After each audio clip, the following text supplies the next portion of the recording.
Sosok sahabat yang akan kita bicarakan dalam kesempatan ini adalah salah satu dari 10 yang dijamin Nabi kita SAW masuk surga.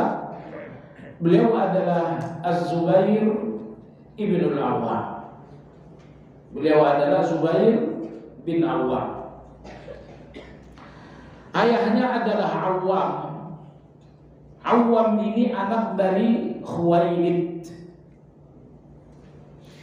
Istri pertama Nabi kita adalah Khadijah. Dan Khadijah adalah putri dari Khuwailid. Berarti ayah dari Zubair itu Awwam bersaudara dengan Khadijah radhiyallahu anha. Yang artinya Zubair ini adalah keponakan kandung dari Khadijah. Baik. Nah, ibu dari Zubair bernama Safiyah. Safiyah ini putri dari Abdul Muttalib. Abdul Muttalib adalah kakek Rasulullah SAW. Berarti Safiyah adalah saudari kandung dari Abdullah, ayahanda dari Nabi Sallallahu Alaihi Wasallam. Ini berarti Zubair untuk Nabi kita adalah sepupu kandung, ya kan? Sepupu, karena ayahnya Nabi Sallallahu Alaihi Wasallam dan ibunya Zubair kakak adik. Jadi Zubair bin Awwam, beliau adalah sepupu kandung Rasulullah SAW dan beliau juga adalah keponakan kandung Khadijah radhiyallahu taala. Sedari kecil Zubair bin Awwam radhiyallahu anhu telah ditinggal wafat ayahnya yang bernama Awwam karena ayahnya tewas dalam satu pertempuran jahiliyah yang bernama Harbul Fujjar. Setelah ayahnya tewas dalam pertempuran Harbul Fujjar, maka sang bunda yang bernama Safiyah mendidik Zubair radhiyallahu anhu bagaikan militer. Jadi sedari kecil Zubair bin Awwam oleh ibunya Safiyah dididik persis seperti didikan militer, keras dan lain-lain. Ketika ditanya, "Wahai Safiyah, Anda terlalu keras memperlakukan anak." Safiyah radhiyallahu anha mengatakan, "Saya tidak mau anak ini anak lembut, anak cengeng di kemudian hari. Saya ingin anak ini jadi pendekar. Saya ingin anak ini seorang ksatria." Nah, ternyata upaya sang bunda membuahkan hasil positif. Di kemudian hari, Zubair bin Awwam radhiyallahu anhu seorang tentara yang sangat tangguh dan berkali-kali beliau memimpin pertempuran. Baik jemaah sekalian, Zubair bin Awwam radhiyallahu taala anhu, di antara kemuliaan beliau bahwa beliau adalah orang yang kelima di dalam Islam. Kalau kemarin Abdurrahman bin Auf adalah orang yang orang yang ke-8 di dalam Islam. Nah, ternyata Zubair bin Awwam adalah orang yang ke-5 di dalam Islam ini. Jadi orang yang ke-5 masuk Islam adalah Zubair bin Awwam radhiyallahu taala anhu.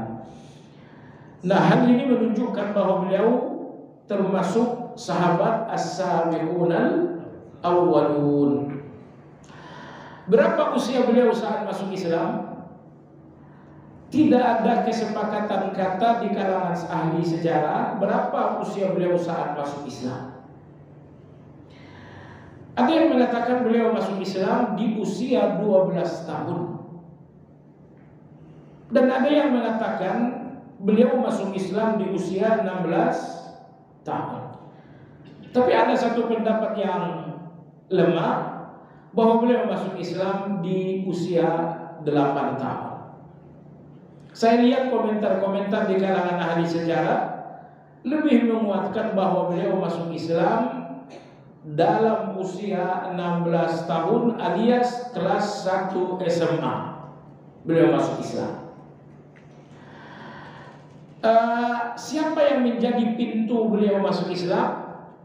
Jawabannya adalah Abu Bakar radhiyallahu taala anhu. Subhanallahil. Abu Bakar sangat memanfaatkan hubungan bisnisnya dengan banyak orang untuk berdakwah. Kebetulan jemaah sekalian, 6 orang dari 10 yang dijamin masuk surga. Sekali lagi 6 orang dari 10 orang yang dijamin masuk surga, semuanya adalah miliuner. Semuanya orang-orang kaya. Abu Bakar radhiyallahu anhu, beliau orang kaya. Utsman radhiyallahu anhu, orang kaya. Abdurrahman bin Auf radhiyallahu anhu, orang kaya. Talha bin Ubaidillah radhiyallahu anhu, orang kaya. Sa'ad bin Abu Waqqas adalah orang kaya. Termasuk Zubair bin Awwam radhiyallahu anhu termasuk salah satu orang kaya. Nanti akan kita dengarkan. Karena kekayaan Zubair yang luar biasa, maka orang selalu menitipkan uang pada beliau. Jadi dulu tidak ada bank, tempat penyimpanan uang, maka uang selalu dititipkan di orang-orang kaya yang memiliki kejujuran. Maka di Madinah yang memegang atau yang selalu menjadi tempat penitipan uang adalah Zubair bin Awwam. Kenapa? Pertama karena kejujuran, yang kedua karena kekayaan. Nah, agar Anda tahu, ketika beliau radhiyallahu anhu wafat, jumlah hutang beliau mencapai 2.200.000 dinar. 1 dinar berapa? 5 juta. Jadi kalau 2.200.000 dinar kali 5 juta itu 11 triliun itu. Ini jumlah hutang piutang yang beliau tinggalkan untuk anak-anak. Tapi ini hutang piutang sebanyak ini bukan untuk konsumtif beliau, tetapi semua titipan-titipan orang, dia mengatakan saya tidak menerima titipan, tapi semua titipan kalian adalah hutang saya. Jadi itulah jumlah uang yang dititipkan yang kemudian oleh dia di dalam akad dinyatakan ini bukan titipan tapi ini hutang bagi saya. Ya karena ini hutang, maka dia pun leluasa menghabiskan itu semuanya di medan jihad. Dan tidak jadi soal, yang penting dia punya aset. Dan aset beliau, pertama beliau memiliki tanah yang sangat luas di kota Madinah. Tanah yang sangat luas di kota Madinah. Tanah di kota Madinah milik beliau itu seharga 1.600.000 dinar. Itu tanah beliau itu 1.600.000 dinar. Artinya nilai tanah itu saat itu mencapai kurang lebih 8 triliun. Kemudian di Madinah beliau punya rumah sebanyak 11 rumah. Di Mesir beliau punya rumah juga. Di Basra beliau punya rumah juga. Di Kufah beliau punya rumah juga. Sehingga begitu beliau meninggal dunia, meninggalkan hutang sebesar 11 triliun. Ini semuanya hutang tidak seberapa dibandingkan total penjualan aset-aset tersebut. Baik, hal ini menunjukkan bahwa Zubair bin Awwam radhiyallahu anhu termasuk miliuner di kalangan masjid di Nabawi. Jadi Nabi kita hijrah ke kota Madinah. Pasar Bani Qainuqa, pasar Madinah dikuasai oleh orang-orang Yahudi. Nah, 6 orang inilah yang sangat berjasa mengambil alih pasar itu dalam hitungan beberapa bulan. Jadi tidak sampai hitungan tahun, di pasar ini sudah nyaris tidak ditemukan lagi orang Yahudi yang berjualan. Kenapa? Semua toko-toko dimiliki mereka berenam. Semua aset, semua komoditas, yang jual beras murah adalah mereka, yang jual sayur-sayuran mereka, yang jual Indomie mereka. Jadi mereka menjadi distributor terbesar sehingga Yahudi ini belum tinggal. Jadi saya ingin sampaikan jemaah sekalian, kalau ada yang berpandangan jadi muslim tidak usah kaya-kaya, oh itu cuma pandangan keliru dari kaum tasawuf. Itu pandangan keliru dari sebagian, bukan semua, dari sebagian orang-orang tasawuf. Karena ada orang aliran tertentu dari kalangan tasawuf yang memang menyanjung dan memuji kemiskinan. Sehingga kalau Anda memakai baju biasa seperti ini, Anda akan dicela. Karena baju yang dianjurkan adalah baju yang compang-camping, baju yang ditambal-tambal. Nah, mereka menyanjung kemiskinan. Ternyata itu keliru. Maka saya katakan 10 orang sahabat dijamin Nabi kita masuk surga. 6 orang diantaranya adalah miliuner tidak tanggung-tanggung. Miliuner tidak tanggung-tanggung. Baik jemaah sekalian yang saya hormati, Abdullah bin Zubair bin Awwam radhiyallahu taala anhu, pertama sekali beliau menikah dengan Asma binti Abu Bakar. Setelah itu dia menikah dan total wanita yang pernah dia nikahi mencapai 8 orang wanita. Anda jangan lihat angka 8-nya. Tujuan mereka dengan pernikahan sebanyak itu untuk membanyakkan kaum muslimin. Maka berapa jumlah anak dari Zubair bin Awwam? Beliau memiliki anak laki-laki sebanyak 11 orang. Dan beliau memiliki anak perempuan sebanyak 9 orang. Nah, total anak beliau berapa? 20. Membanyakkan umat Islam, inilah tujuan pernikahan para sahabat. Kalau kemarin ada yang juga Abdurrahman bin Auf berapa? Beliau punya anak sebanyak 24 orang dan istri sebanyak 15 orang.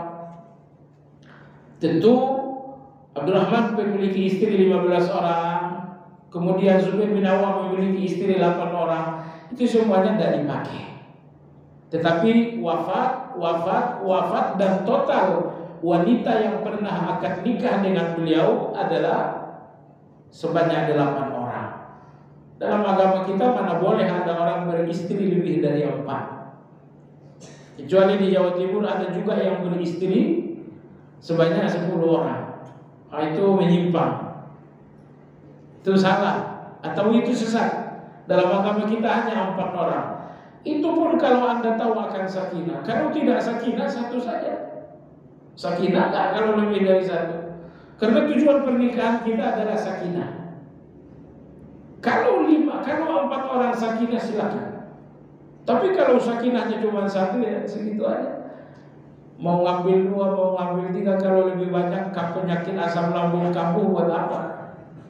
Baik jemaah sekalian, jadi jangan terjun bebas. Ya, betul ini syariat Nabi SAW, syariat Islam, tapi harus ada perhitungan juga agar syariat itu tetap indah. Baik, jadi beliau pernah akad nikah dengan 8 orang wanita. Tentu semuanya tidak dipakai. Pernikahan dengan 8 wanita ini membuahkan anak sebanyak 20 orang, 11 putra dan 9 orang putri. Zubair bin Awwam radhiyallahu taala anhu termasuk orang yang memegang teguh agama dengan kesabaran. Begitu beliau masuk Islam, beliau diikat oleh pamannya. Ada adik dari ayahnya. Tadi kita sampaikan ayahnya telah wafat sewaktu beliau masih anak-anak. Maka sang pamanlah yang betul-betul mengambil dominasi ayah kepada semua anak-anak. Ketika Zubair radhiyallahu anhu wafat, beliau masuk Islam, maka beliau diikat oleh sang paman, digantung oleh sang paman, dan di bawah beliau dibakarlah entah kayu entah rumput untuk menghasilkan asap yang sangat banyak. Jadi diikat, digantung, dan di bawah asap mengepul banyak sekali. Sambil sang paman mengatakan, "Ukfur bidini Muhammad." Pamannya mengatakan, tinggalkan agamanya Muhammad. Zubair bin Awwam radhiyallahu anhu mengatakan, "Wallahi, demi Allah, saya bersumpah tidak akan meninggalkan agama beliau. Nah, ini menunjukkan betapa keteguhan beliau di dalam menggenggam Islam. Di antara keagungan dan kemuliaan Zubair bin Awam radhiyallahu taala anhu, bahwa beliau orang yang pertama kali menghunus pedang di dalam Islam. Jadi belum ada orang yang berani bawa parang, bawa samurai. Ya, pertama kali nenteng samurai dalam Islam adalah Zubair bin Awam. Kejadian ini ketika tersebar atau viral di Mekah cerita bahwa Nabi SAW telah dibunuh. Entah siapalah yang menyebarkan berita, tapi viral bahwa Muhammad SAW telah dibunuh oleh orang Mekah. Oh, tidak tanggung-tanggung si Zubair bin Awam radhiyallahu anhu, walaupun dengan usianya yang masih remaja, 16 tahun, langsung kembali ke rumah, dia ambil pedang, dia cabut, dia menghunus pedang. Kalau dulu bertemu dengan Nabi Sallallahu Alaihi Wasallam, kata Nabi, kamu mau kemana? Kata Zubair, ya Rasulullah, saya dengar cerita Anda dibunuh. Kalau saya dibunuh lantas kamu mau ngapain? Saya akan bikin perhitungan dengan siapa yang membunuh Anda. Jadi di usia sekecil itu nggak mungkinlah seseorang angkat pedang, apalagi melawan satu kota. Tapi beliau menunjukkan kecintaannya kepada Nabi Shallallahu Alaihi Wasallam. Ketika itu Nabi kita SAW mengatakan, kembalilah, saya dalam keadaan sehat. Selanjutnya Nabi kita mendoakan kebaikan untuk Zubair bin Awam radhiyallahu taala. Zubair bin Awam radhiyallahu taala anhu memiliki saudara-saudari sebanyak 8 orang, 4 saudara laki-laki dan 4 saudari perempuan, dan rata-rata saudara-saudara beliau adalah masuk Islam. Nah, Zubair bin Awam radhiyallahu taala anhu, beliau termasuk sahabat yang berhijrah ke negeri Habasyah,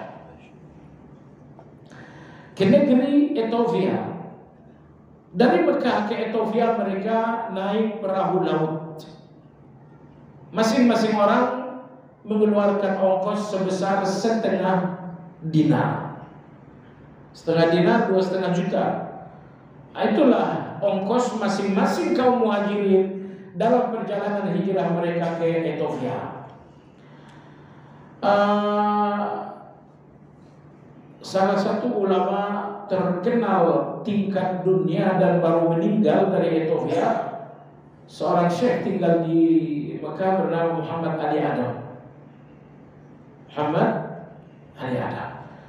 Orang Ethiopia, kulit hitam, dan beliau menulis buku berpuluh-puluh jilid. Dan dia orang Ethiopia. Kalau Anda ke Masjidil Haram, kapan-kapan kita umroh bersama insyaallah, itu di Masjidil Haram sampai sekarang ada perkumpulan mereka khusus kajian-kajian mereka. Karena orang Ethiopia ini, saya bertemu dengan orang Ethiopia. Saya orang Ethiopia. Terus saya datang ke sini untuk belajar di Haram ini. Baik jamaah sekalian. Tetapi para sahabat yang berhijrah ke Ethiopia tidak lama, karena terdengar kabar bahwa orang-orang Mekah telah memeluk Islam. Orang-orang Mekah telah memeluk Islam, ini berarti tanda baik. Sehingga mereka pun semuanya kembali lagi ke Mekah. Ternyata kabar itu hanya kabar burung, bukan kabar orang. Artinya itu dusta, enggak betul. Justru sesampainya di Mekah, semua mantan-mantan hijrah ke kota Habasyah ini mengalami intimidasi yang luar biasa dari orang-orang Mekah. Intimidasi yang sangat luar biasa itu kemudian mengharuskan Rasulullah SAW untuk mereka berhijrah ke kota Madinah. Maka hijrahlah pulang. Zubair bin Awam radhiyallahu anhu sekembalinya dari Habasyah, beliau menikah dengan putrinya Abu Bakar yang bernama Asma binti Abu Bakar radhiyallahu anhu. Menikah. Nah, ketika dalam jumlah besar sahabat telah berhijrah, Abu Bakar radhiyallahu anhu pun mempersiapkan diri untuk hijrah. Rasulullah Shallallahu Alaihi Wasallam datang. Beliau mengatakan, wahai Abu Bakar, kamu merencanakan hijrah juga? Kata beliau, ya Rasulullah, sesuai dengan anjuranmu, saya ingin berhijrah dengan mereka-mereka yang telah mendahului. Jadi pasukan atau rombongan pertama hijrah dari Mekah adalah rombongan Mus'ab bin Umair dan Abdullah bin Ummi Maktum. Nabi kita bersabda, wahai Abu Bakar, tundalah rencana hijrahmu. Saya belum dapat izin hijrah dari Allah Azza wa Jalla. Dan kalau nanti izin hijrah itu telah diberikan oleh Allah, saya berharap pendampingku dalam hijrah itu adalah kamu. Aisyah radhiyallahu anha meriwayatkan, begitu Nabi kita SAW memilih Abu Bakar pendamping beliau dalam perjalanan hijrah, Abu Bakar radhiyallahu anhu menangis. Menangis karena kebahagiaan. Anda tahu orang menangis karena 10 alasan. Ada yang menangis karena takut, ada yang menangis karena musibah, ada yang menangis karena melihat orang lain menangis. Termasuk di antara penyebab orang menangis adalah karena bahagia. Aisyah radhiyallahu anha mengatakan, aku belum pernah melihat ayahku menangis bahagia selain ketika aku melihat ayahku menangis bahagia ketika dipilih oleh Nabi menjadi pendamping hijrah. Dan tangisan Abu Bakar ini penuh arti. Karena siapapun yang mendampingi Nabi SAW, nyawanya terancam. Nyawanya terancam. Ternyata Abu Bakar bahagia mendampingi Nabi, yang artinya beliau bahagia, nyawa beliau terancam. Oke, ini puncak dari persahabatan dan kesetiaan. Di suatu siang yang sangat terik, Rasulullah Shallallahu Alaihi Wasallam keluar dengan menutup kepala menuju rumah kediaman Abu Bakar radhiyallahu anhu, dan beliau Shallallahu Alaihi Wasallam masuk rumah Abu Bakar dari pintu belakang. Rasulullah mengatakan, wahai Abu Bakar, aku telah ada izin untuk berhijrah. Malam ini kita berangkat. Nah, maka Abu Bakar radhiyallahu anhu mengkondisikan perjalanan hijrah itu dengan melibatkan rata-rata anggota keluarga. Abu Bakar radhiyallahu anhu memanggil putrinya Asma. Sebagian ahli sejarah mengatakan saat itu Asma berusia 9 tahun. Tapi itu tidak terlalu kuat. Yang betul, Asma binti Abu Bakar saat itu sedang hamil anak pertama dari suaminya Zubair bin Awwam. Abu Bakar mengatakan, wahai Asma, malam ini aku dan Rasulullah akan hijrah. Tugasmu adalah logistik. Setiap malam setelah orang-orang Quraisy ini tidur, kau antarkanlah makananku dan Rasulullah ke puncak Gunung Sur, ke puncak Jabal Sur. Kami akan bersembunyi di sana selama 3 hari, yang artinya selama 3 malam tugasmu adalah mengantarkan makanan untukku dan Rasulullah Sallallahu Alaihi Wasallam. Jadi dari Mekah ke Sur itu kurang lebih 4 kilo. Mendaki dari kaki Sur ke atas itu kurang lebih 2 jam.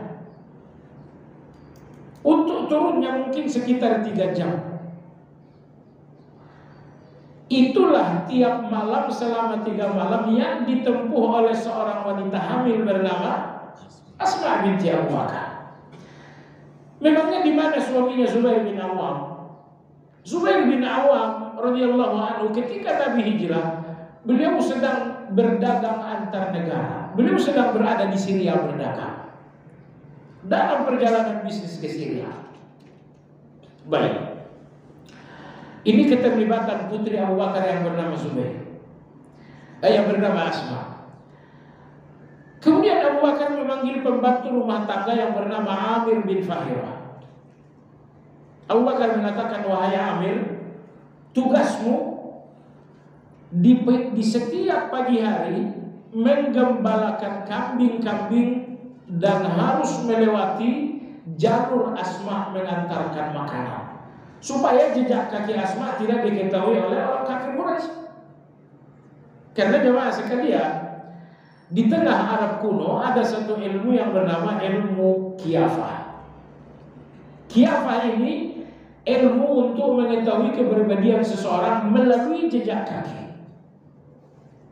Orang Arab kalau melihat jejak kaki seorang wanita tanpa sendal, tentunya mereka tahu ini ibu-ibu atau anak gadis. Kalau ini ibu-ibu, kira-kira anaknya udah berapa kali melahirkan. Ini ibu-ibu berapa kali melahirkan, artinya anaknya berapa, mereka tahu. Kalau anak gadis usianya berapa tahun, mereka tahu. Melalui satu ilmu yang bernama ilmu Qiyafah tadi. Maka jemaah sekalian, Abu Bakar berpesan, tugasmu wahai Amir bin Fahira adalah menggembalakan kambing setiap pagi melewati jalur Asma malam hari saat mengantarkan makan. Nah, itulah tugas Asma selama 3 malam. Bahkan Rasulullah menggelari Asma dengan Zatun Nitaqani, pemilik ikat pinggang. Saat itu wanita-wanita belum lazim memakai ikat pinggang. Tapi karena Asma radhiyallahu anhu akan mengantarkan makanan dalam keadaan hamil, perjalanan mendatar 4 kilo dan mendaki kurang lebih 2 jam, maka beliau menyobek gamis dan baju beliau untuk digunakan sebagai sabuk. Nabi SAW melihat, maka Nabi mengatakan Zatun Nitaqai. Baik jemaah sekalian, selesai 3 hari bersembunyi di Gua Hira, Rasulullah SAW berjalan menuju Madinah, dipandu oleh seorang gaib yang bernama Abdullah ibn Uraiqah. Dalam perjalanan menuju Madinah, Nabi SAW bertemu dengan kafilah dagang yang kembali dari Syria. Dan ternyata di tengah kafilah itu ada Zubair bin Awam radhiyallahu anhu. Beliau mengatakan, ya Rasulullah, aku membelikan baju untukmu. Maka beliau pun mengeluarkan baju 2 helai, masing-masing berwarna putih. Yang satu untuk Rasulullah SAW dan yang satu untuk Abu Bakar radhiyallahu anhu.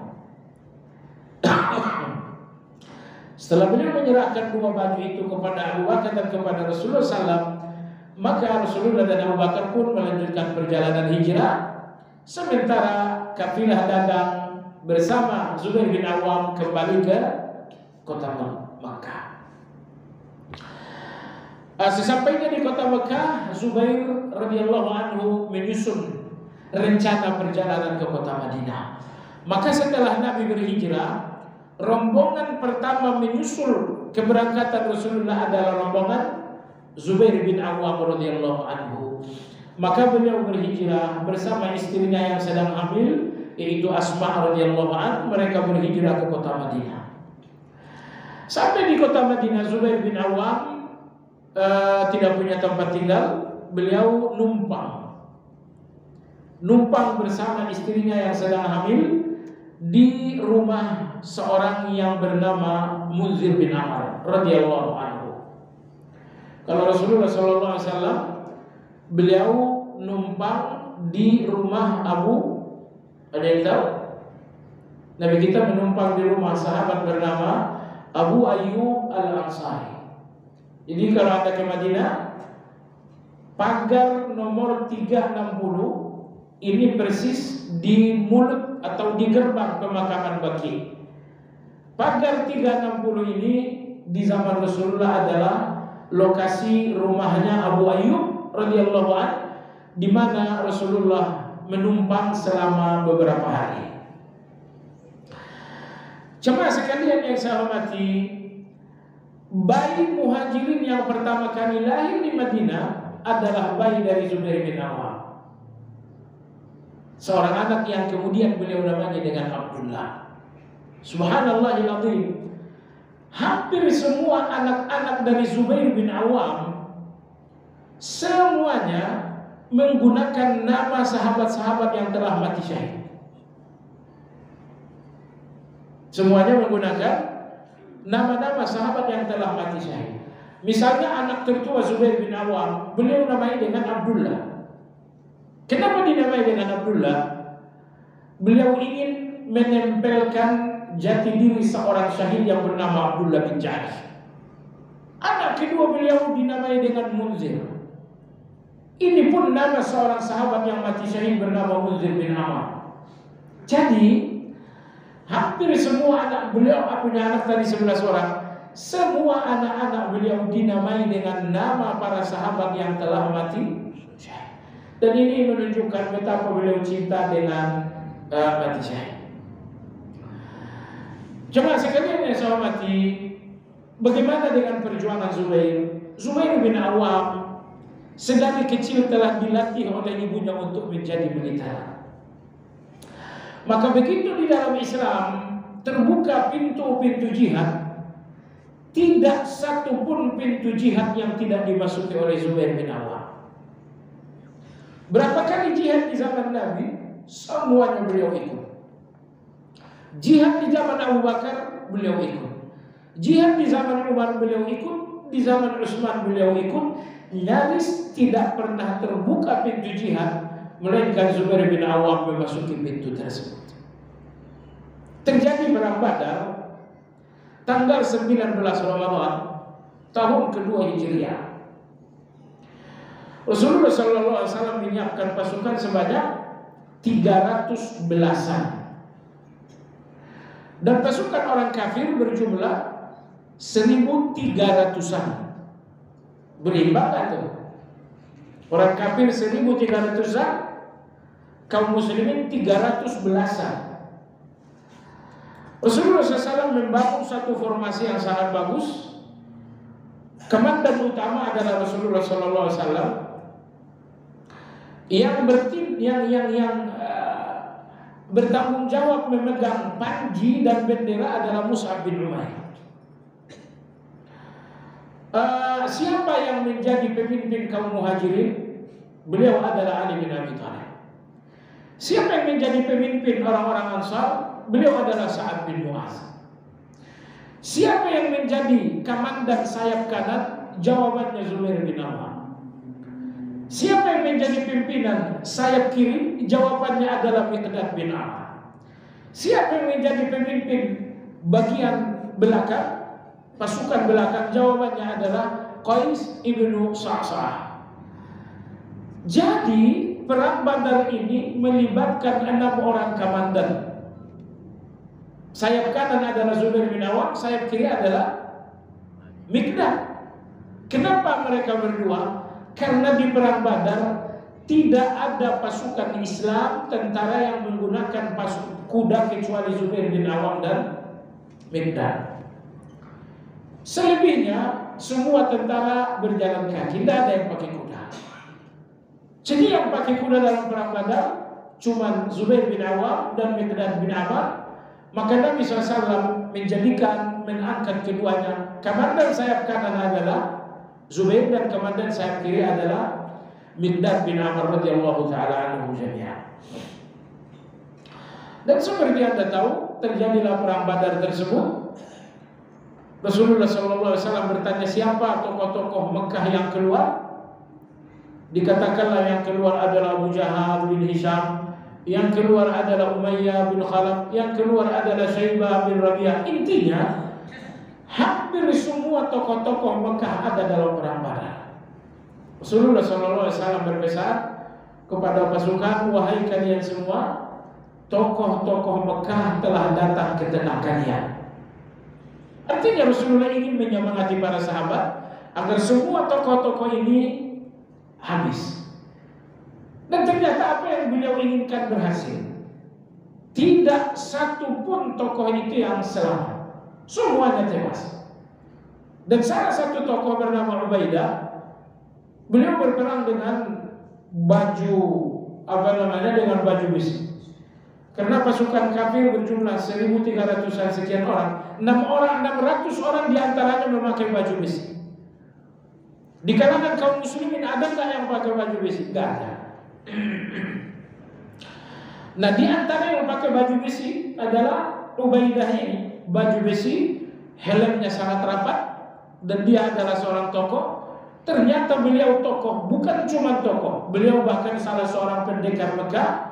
Beliau justru tewas di tangan Zubair bin Awam. Bagaimana Zubair bin Awam membunuhnya? Seluruh tubuhnya baju besi, kepalanya pakai helm. Zubair bin Awam radhiyallahu taala anhu menusuk matanya dengan pedang sampai ke belakang dan mati. Dan ini pendekar tiada tamu. Yang bisa diserang cuma mata, bayangin itu. Kepala pakai helm, kemudian leher ke bawah pakai baju besi. Kalau ingin membunuh Ubaidah, satu-satunya cara tusuk matanya dengan tombak atau dengan pedang. Subhanallah, Zubair bin Awam berhasil melakukan itu. Jamaah sekalian, Anda tahu berapa jumlah malaikat yang turun dalam perang Badar? Bala in tasbiru wa tattaqu wa ya'tukum min fawrikum wa yumdidukum rabbukum bi khamsati alafin minal malaikati musawwimin. Allah berfirman, kalau kalian orang beriman ini sabar, kalian bertakwa, akan turun untuk kalian malaikat sejumlah 5.000 orang. Musawwimin, mereka memiliki tanda-tanda. Anda tahu apa tanda malaikat yang turun di perang Badar tersebut? Tanda malaikat dalam perang Badar tersebut semuanya menggunakan sorban kuning, seperti halnya Zubair bin Awam mengenakan sorban kuning. Jadi tidak ada sahabat dalam perang Badar yang menggunakan sorban di kepala warna kuning kecuali Zubair bin Awam. Nah, ketika 5.000 malaikat turun dalam perang Badar, semua malaikat berjumlah 5.000 ini menggunakan serban kuning seperti serbannya Zubair bin Awam radhiyallahu anhu. Maka ini salah satu keutamaan dan kemuliaan beliau, bahwa saat malaikat berjumlah 5.000 turun dalam perang Badar, mereka semuanya menggunakan serban seperti warna serban yang digunakan oleh Zubair bin Awam radhiyallahu taala. Terjadi perang Uhud sekitar 2 minggu setelah perang Badar. Kalau perang Badar 19 Ramadan, perang Uhud terjadi hari Sabtu tanggal 6 Syawal. Zubair bin Awam radhiyallahu anhu ikut dalam perang Uhud. Bahkan beliau mengalami luka yang sangat banyak. Jemaah sekalian, Zubair bin Awam radhiyallahu anhu seperti diriwayatkan Hasan al-Basri, beliau pernah mandi dan minta seseorang untuk mengawal. Beliau mengatakan, saya mau mandi, tolong kamu kawal. Kawal dalam arti kata tutup, jangan sampai ada data. Maka Zubair radhiyallahu taala anhu mandi, ternyata sekujur tubuh beliau lebih 70 bacokan yang sangat serius. Jadi bukan goresan itu gak dihitung. Berapa jumlah bacokan menganga di tubuh Zubair bin Awam? Lebih 30 bacokan. Hasan Basri rahimahullah mengatakan 30 bacokan di tubuh Zubair bin Awam semuanya dalam rangka membela Rasulullah dalam pertempuran. Subhanallah, yang Anda tahu, pekan lalu kita sudah katakan 10 sahabat jaminan masuk surga. Apabila berperang, mereka bersepuluh selalu di depan Rasulullah SAW. Tapi apabila salat jamaah, mereka bersepuluh selalu di belakang Rasulullah SAW. Nah, maka dalam perang Uhud, dalam perang Badar, dan di semua pertempuran, ke-10 orang sahabat jaminan masuk surga selalu di depan Rasulullah SAW. Nah, jadi total luka bacok di tubuh Zubair bin Awam mencapai lebih dari 30, dan rata-rata ke-30 bacokan itu adalah dalam rangka melindungi Rasulullah SAW. Termasuk bacokan di leher beliau. Hanya saja Allah tidak memberikan kematian. Padahal kalau leher yang terbacok, itu sedikit selamat. Nah, tapi Allah tidak memberikan kematian, bacokan dimanapun tidak akan menjadi kematian kalau Allah tidak menakdirkan kematian. Baik jemaah sekalian yang saya hormati, terjadi perang Khandaq atau dinamakan perang Ahzab. Rasulullah SAW mengatakan, saya butuh orang yang melakukan pengintaian kepada Yahudi Bani Quraisyah. Karena perang Ahzab artinya peperangan Rasulullah dengan multi kelompok. Ada orang Mekah,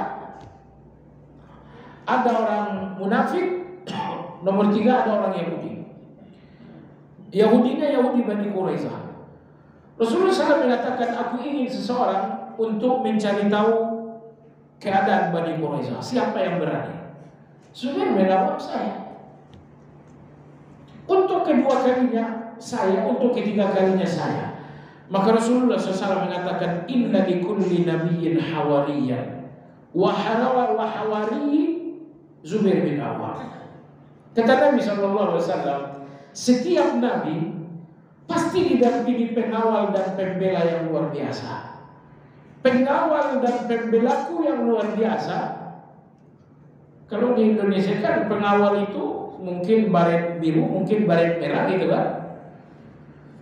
Nah, sekarang kata Rasulullah, pengawalku dan pembelaku yang luar biasa tentu selain Allah, beliau adalah Zubair bin Awam. Maka mulai hari itu Zubair bin Awam dinamakan Hawari Rasulullah, pembela dan pengawal Rasulullah SAW. Itu julukan beliau. Waktu syuruk sudah masuk, kita berjumpa. Di zaman Abu Bakar radhiyallahu anhu, beliau adalah tokoh terpenting dalam pertempuran melawan orang Mu'tah. Pertempuran pertama kaum muslimin melawan orang Eropa terjadi dalam perang Yarmuk, disusul dengan penaklukan Mesir. Perang Yarmuk Eropa kalah, perang Mesir mereka kalah. Di perang Yarmuk, siapa tokoh yang sangat berjasa menyumbangkan kemenangan untuk kaum muslimin mengalahkan bangsa Eropa? Salah satunya adalah Zubair bin Awam. Kekalahan orang Eropa dalam perang Yarmuk mereka balas ketika kaum muslimin akan memasuki Mesir.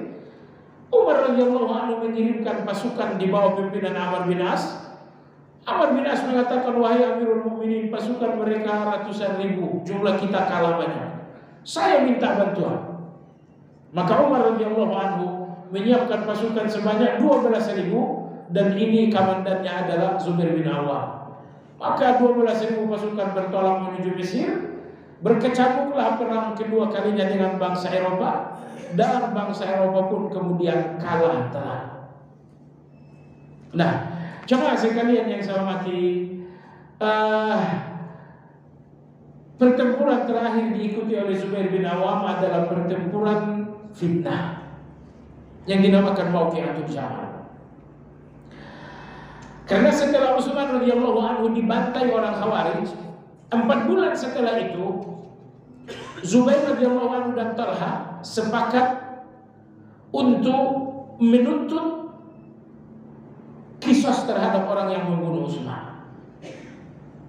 Maka kedua orang ini pergi ke Mekah, bertemu dengan Aisyah istri Rasulullah di Mekah. Ketiga orang ini sepakat bahwa kematian Utsman harus dibalas dengan kisos.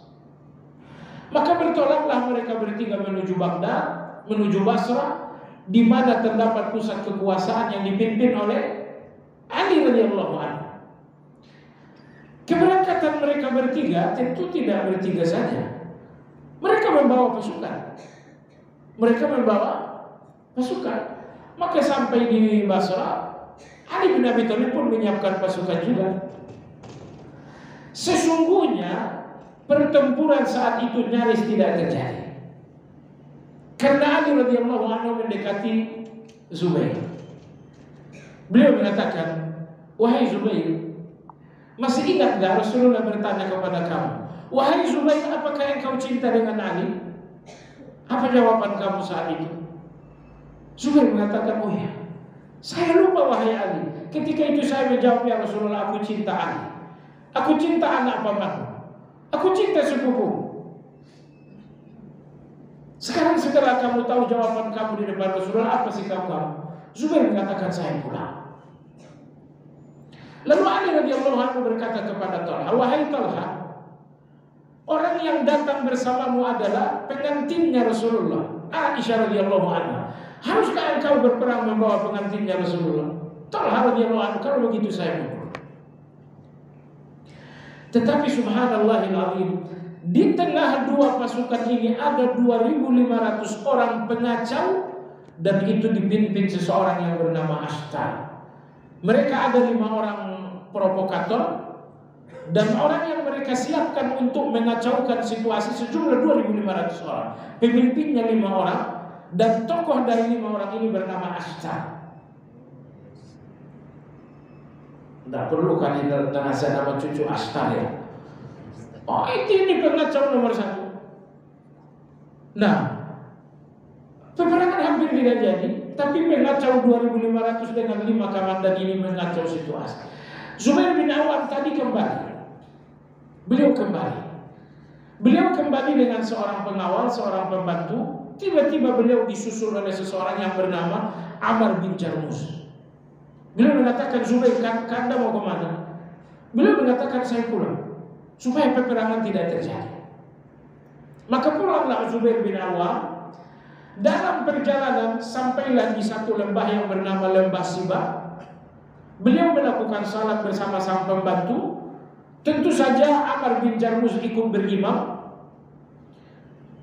Mereka qamat, Zubair maju untuk jadi imam. Amr bin Jarmus meletakkan pedang di depan. Begitu Zubair bin Awam takbir Allahu Akbar, Amr bin Jarmus mengambil pedang dan membunuh Zubair bin Awam dalam keadaan salat. Kemudian pengacau menyusul Talha bin Ubaidillah lalu membantai Talha bin Ubaidillah. Akhirnya 2 jenazah ini dibawa ke Basra, dijumpakan dengan Ali radhiyallahu anhu. Ali radhiyallahu anhu menangis melihat 2 jenazah. Ali radhiyallahu anhu mengatakan, aku mendengarkan Rasulullah bersabda dengan kedua telingaku, Talha, kata Nabi, dan Zubair akan bertetangga nanti di dalam surga. Karena ternyata mereka pun meninggal di tempat yang sama dengan sebab yang sama. Baik jemaah sekalian, maka tewaslah beliau dalam pertempuran fitnah. Tentunya bukan beliau yang terkena fitnah. 2.500 orang tadilah penyebar fitnah. Zubair bin Awam sendiri telah keluar dari pasukan. Begitu melihat situasi fitnah, beliau bergerak pulang, tapi qadarullah beliau kemudian dibantai oleh seorang yang bernama Amr bin Jarmus. Beliau wafat dan meninggalkan hutang sebanyak 2.200.000 dinar dengan aset yang sangat banyak tadi, dan semua hutang itu berhasil dilunasi oleh anak beliau Abdullah bin Zubair maksud saya. Setelah lunas hutang berjumlah 11 triliun, ahli waris mengatakan, wahai Abdullah, hutang telah lunas, sisa aset tolong dibagikan kepada kita ahli waris. Tetapi Abdullah bin Zubair mengatakan tidak. Hak waris kalian tidak akan saya berikan sebelum di Mekah saya berteriak selama 4 musim haji, apakah masih ada hutang ayah Zubair bin Awam. Akhirnya di musim haji tahun pertama, semua orang berkumpul di Mekah. Abdullah bin Zubair berteriak, kalian semua kaum muslimin, masih adakah sisa hutang ayahku Zubair bin Awam? Ternyata tidak ada lagi. Pada tahun kedua, pada tahun ketiga, pada tahun keempat, beliau berteriak, masih sisakah hutang ayahku Zubair bin Awam? Selama 4 tahun. Setelah 4 tahun dipastikan tak ada lagi hutang sisa Zubair yang tersisa, barulah kemudian harta yang super banyak ini dibagikan kepada seluruh ahli waris. Baik jemaah sekalian, demikianlah kajian kita tentang Zubair bin Awam radhiyallahu anhu. Mudah-mudahan memberikan beberapa pelajaran untuk kita semuanya. Demikian bagi Anda yang ingin